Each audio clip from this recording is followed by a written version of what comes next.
ఆళ్వార్లకి కలిగిన నిష్ఠ వంటి నిష్ఠ భగవంతుడి విషయంలో మనకు ఏర్పడాలి. వారికి కలిగినటువంటి నిష్ఠని అనన్య నిష్ఠ అని మనం అంటాము.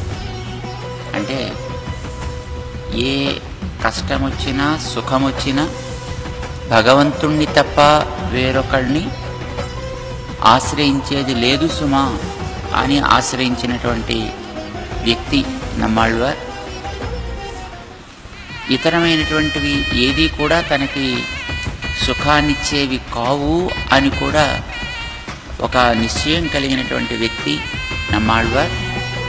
ఆయనకి నిజమైనటువంటి నిష్ఠ ఉంది. కానీ ఆళ్వార్లకి దేహం మీద దృష్టి అనేది అస్సలు లేనే లేదు. అందుకోసమనే వారు పుట్టినప్పటి నుంచి ఆహారం కానీ